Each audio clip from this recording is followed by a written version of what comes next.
નમસ્કાર, આપ જોઈ રહ્યા છો રફતાર ન્યૂઝ બુલેટિન. રફતાર ન્યૂઝ બુલેટિનમાં આપનું હાર્દિક સ્વાગત છે.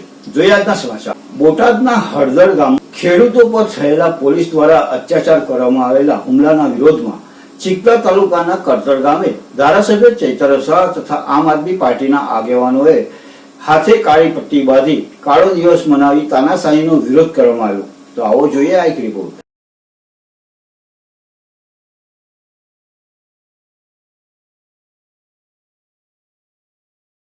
બોટાદના માર્કેટ યાર્ડમાં ખેડૂત એટલે કે જગતનો તાત જે આપણને અન્ન પૂરું પાડે છે, ત્યાં માર્કેટ યાર્ડના બે માંગને લઈને એ લોકો રજૂઆત કરવા માટે ગયા.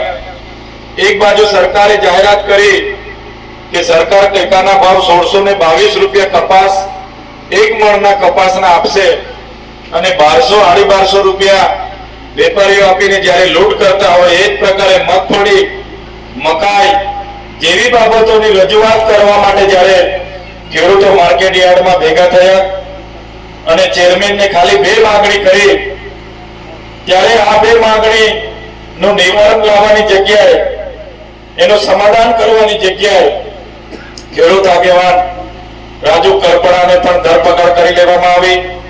અને એનાથી પણ વધારે દુઃખદ બાબત, ગતરોજ હળદર ગામમાં, જે બોટાદથી 3 કિલોમીટર હળદર ગામ છે, તે હળદર ગામમાં જ્યારે ખેડૂતો એક પંચાયત બોલાવી કે ભાઈ આપણે હવે આગળ શું કરી શકાય, ખેડૂતને ન્યાય કઈ રીતના મળશે, સરકારને કઈ રીતના વાટાઘાટો કરીએ, આવી સામાન્ય બાબતમાં ખેડૂતોએ બધા ભેગા થયા. ત્યારે એ હળદર ગામને પોલીસ દ્વારા, ભાજપ સરકારના ઇશારે પોલીસ દ્વારા આખું ગામ ઘેરી લીધું અને ઘેરી લીધા બાદ ખેડૂતો પર લાઠીચાર્જ કરવામાં આવ્યો. ખેડૂતો જગતના તાતને મારવામાં આવ્યા. કેટલાક ખેડૂતો નાસભાગમાં ઘરોમાં ઘૂસી ગયા તો ઘરોના દરવાજા તોડી નાખવામાં આવ્યા અને ખેંચીને ત્યાં મા બહેનો હતી એમને પણ ડરાવવામાં આવીને ખેડૂતો સાથે જે અત્યાચાર થયો છે, જેનો અમે સખત વિરોધ કરીએ છીએ અને આજના દિવસને કાળો દિવસ મનાવીએ છીએ. અંગ્રેજોના શાસનમાં પણ આટલી બધી તાનાશાહી નહોતી. 30 વર્ષના આ ભાજપના શાસનમાં જગતનો તાત એ માત્ર ન્યાય માંગે છે. એને કોઈ વંગત સ્વાર્થ નથી.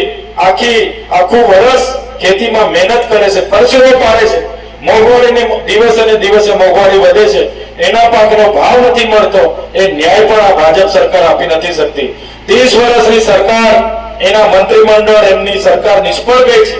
ત્યારે કૃષિ મંત્રીએ રાજીનામું આપી દેવું જોઈએ અને જે ખેડૂતોને મારીને પોલીસ દ્વારા ડિટેન કરીને, ધરપકડ કરીને 250 જેટલા ખેડૂતોને પૂરી દેવામાં આવ્યા છે.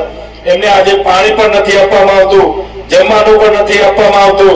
એ ખેડૂતોના સમર્થનમાં અને સરકારના ઇશારે પોલીસે કરેલા અત્યાચારના વિરોધમાં આજના દિવસને અમે કાળો દિવસ તરીકે મનાવીએ છીએ.